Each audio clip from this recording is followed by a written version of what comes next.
79వ స్వాతంత్ర్య దినోత్సవ వేళ తెలుగు రాష్ట్రాల సీఎంల మధ్య మాటల తూటాలు పెళ్ళాయి. విజయవాడ హైదరాబాద్ జెండా పండుగ సెలబ్రేషన్స్ లో భాగంగా గోదావరి కృష్ణ జలాలపై ముఖ్యమంత్రి రేవంత్ రెడ్డి అటు ఏపీ సీఎం చంద్రబాబు నాయుడు విమర్శలు చేసుకున్నారు. తాము నిర్మించిన తలపెట్టిన బనక చెల్లతో మీకేం ప్రాబ్లం అని ఏపీ సీఎం చంద్రబాబు నాయుడు పరోక్షంగా తెలంగాణను ప్రశ్నించారు. ఇక ప్రాజెక్టు నిర్మాణానికి ఎవరూ అభ్యంతరం చెప్పాల్సిన అవసరం లేదని పరోక్షంగా సీఎం రేవంత్ రెడ్డిని ఉద్దేశించి ఘాటు వ్యాఖ్యలు చేశారు. ఇక కృష్ణా గోదావరి జలాల్లో మన వాటాల సాధనలో రాజీ పడేది లేదని సీఎం రేవంత్ రెడ్డి స్పష్టం చేశారు. విజయవాడలో ఏపీ సీఎం చంద్రబాబు చేసిన వ్యాఖ్యలకు ముఖ్యమంత్రి గోల్కొండ కోట వేదికగా స్ట్రాంగ్ కౌంటర్ ఇచ్చారు. రెండు రాష్ట్రాల నీటి వాటాలపై వెనుకడుగు వేసేది లేదంటూ ఘాటు వ్యాఖ్యలు చేశారు. ఎవరు ఎన్ని ఎత్తులు వేసినా ఆ ఎత్తులను చిత్తు చేస్తాం, ఎట్టి పరిస్థితుల్లో కుట్రలను ఛేదించి రాష్ట్రానికి రావాల్సిన నీటి వాటాలు సాధిస్తామని అన్నారు సీఎం రేవంత్ రెడ్డి. మనం సస్యశ్యామలం చేసేందుకు గోదావరి వృధా జలాల్ని పోలవరం నుంచి బనకచెర్లకు మళ్లించాలని నిర్ణయించాం. సముద్రంలోకి పోయే వృధా నీటిని వినియోగిస్తాం. ఈ ప్రాజెక్టుతో ఏ రాష్ట్ర నీటి ప్రయోజనాలకు నష్టం వాటిల్లదు. ఎవరూ అభ్యంతరం చెప్పవలసిన అవసరం లేదు. వరదలు వచ్చినప్పుడు ఎగువ రాష్ట్రాలు నీటిని విడుదల చేస్తే దిగువ రాష్ట్రంగా ఆ నష్టాలను కష్టాలను భరిస్తున్నాం. దిగువ రాష్ట్రంగా అదే వరద నీటిని వాడుకుంటామంటే అభ్యంతరాలు ఎందుకని అడుగుతున్నా. వరదను భరించాలి గాని వరద నీటితో ప్రయోజనం పొందకూడదంటే ఇది ఏ విధంగా మంచిదో ఆలోచించమని విజ్ఞప్తి చేస్తున్నా. సమగ్ర నీటి నిర్వహణతో వాటర్ సెక్యూరిటీకి అధిక ప్రాధాన్యత ఇస్తున్నాం.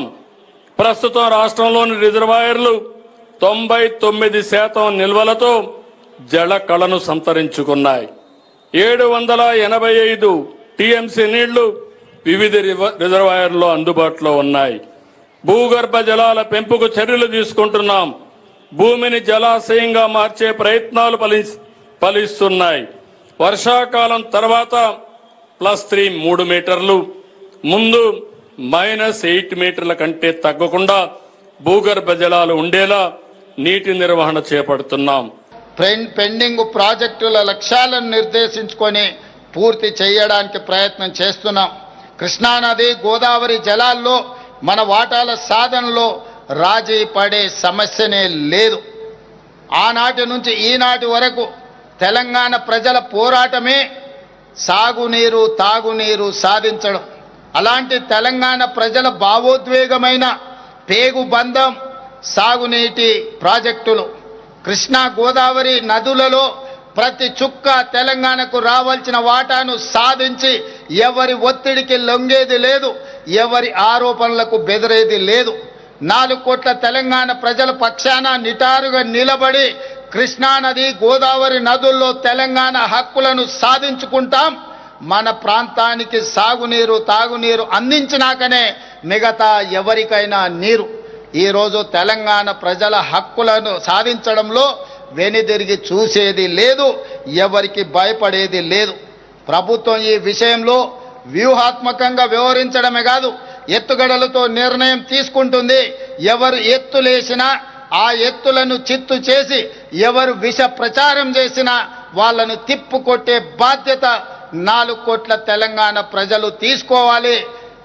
మీరు అందరూ ఈనాడు పండిత్ జవహర్లాల్ నెహ్రూ గారు నిర్మించిన నాగార్జున సాగర్, శ్రీశైలం, శ్రీరామ్ సాగర్ లాంటి ప్రాజెక్టులు ఆనాడు మొట్టమొదటి ప్రధానమంత్రి ఎడ్యుకేషన్ అండ్ ఇరిగేషన్ అనే విధానాన్ని తీసుకొని ఆ రోజుల్లోనే మొదటి ప్రధానమంత్రి మన ప్రాంతంలో సాగునీటి ప్రాజెక్టులను నిర్మించడం జరిగింది.